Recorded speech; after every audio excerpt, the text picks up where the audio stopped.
कहेगी कि अगर तुम शौर्य को सही से देखना चाहते हो तो शौर्य को लूथास इंडस्ट्री का सीईओ बना देना, ताकि शौर्य पर एक जिम्मेदारी आ जाए और शौर्य सुधर जाए। ये सब सुनकर तभी करण शौर्य को सीईओ बनाने के लिए निधि को हाँ कह देगा। और वहीं जब दूसरी ओर काव्या के पास करण आएगा और करण काव्या को कहेगा कि बेटा काव्या, क्या हुआ, तुम इतनी उदास क्यों दिख रही हो? मैं समझ सकता हूँ कि कल ही तुम्हारी शादी टूटी है, लेकिन वो सब भूल जाओ। वरुण अच्छा लड़का नहीं था, वरुण से भी कई सारे अच्छे लड़के दुनिया में है। वरुण तुम्हारे लायक था ही नहीं, इसलिए वो चला गया। ये सुनकर तभी काव्या करण के सामने नॉर्मल हो जाएगी। जहाँ पर एनिवर्सरी पार्टी में पलकी और राजवीर साथ में आएंगे। तभी पलकी के साथ राजवीर को देखकर शौर्य को गुस्सा आएगा। और लूथा इंडस्ट्री की 5th एनिवर्सरी पार्टी में जहाँ पर सभी लोग काफी ज्यादा खुश होंगे, वहीं पर काव्या टेबल पर अकेली बैठ कर रोएगी। और काव्या अपने मन में कहेगी कि मैं कैसे बताऊँ सबको कि मैं प्रेग्नेंट हूँ और मेरे पेट में वरुण का बच्चा पल रहा है, और अब तो मेरा रिश्ता वरुण से भी टूट गया है। तो अब मैं इस बच्चे का क्या करूंगी, आगे क्या होगा? ये सब जब काव्या टेबल पर बैठकर अकेली रो रही होगी, तभी पलकी काव्या को रोते हुए देख काव्या के पास आएगी। और पलकी काव्या को कहेगी कि काव्या क्या हुआ,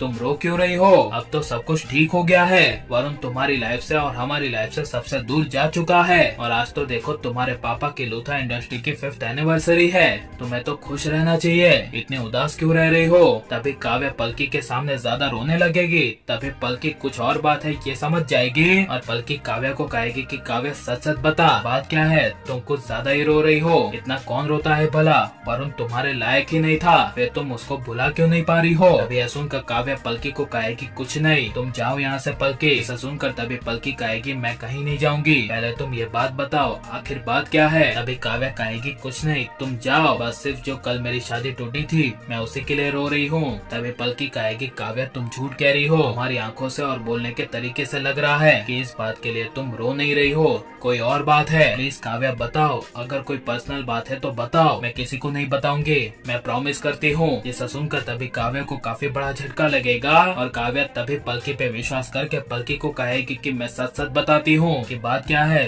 तुम प्लीज किसी को मत बताना, वरना पता नहीं क्या होगा, मैं तो जीते जी मर जाऊंगी। तभी यह सुनकर पलकी काव्या को कहेगी आखिर बात क्या है वो तो बताओ। तभी काव्या कहेगी मैं प्रेग्नेंट हूँ। ये सुनकर तभी पलकी को काफी बड़ा झटका लगेगा। और पलकी काव्या को कहेगी व्हाट, तुम प्रेग्नेंट हो? तभी काव्या कहेगी हाँ पलकी, धीरे से बोलो। ये सुनकर पलकी कहेगी मुझे कुछ समझ में नहीं आ रहा, यानी तुम्हारे पेट में अभी वरुण का बच्चा है, तुम वरुण से प्रेग्नेंट हुई हो? तभी काव्या कहेगी हाँ। तभी पलकी कहेगी ओह माय गॉड, ये वरुण कितना हैवान है कि उसने तुम्हारे साथ शादी से पहले ही छी मुझे घिन आती है, ये सब बोलने में ही। जिसे सुनकर तभी काव्या और ज्यादा रोने लगेगी। और तभी पलकी काव्या को कहेगी मैं कुछ करती हूँ, इस बच्चे का अबॉर्शन हो जाएगा और किसी को पता भी नहीं चलेगा। तभी काव्या अबॉर्शन करने से पलकी को इनकार कर देगी। और काव्या प्रेग्नेंट हुई तो काव्या को वरुण के बच्चे को अबॉर्शन कर देना चाहिए कि नहीं? और काव्या आपको कितनी बड़ी बेवकूफ लगती है हमें कमेंट में जरूर बताएं और हमारे चैनल को सब्सक्राइब करें।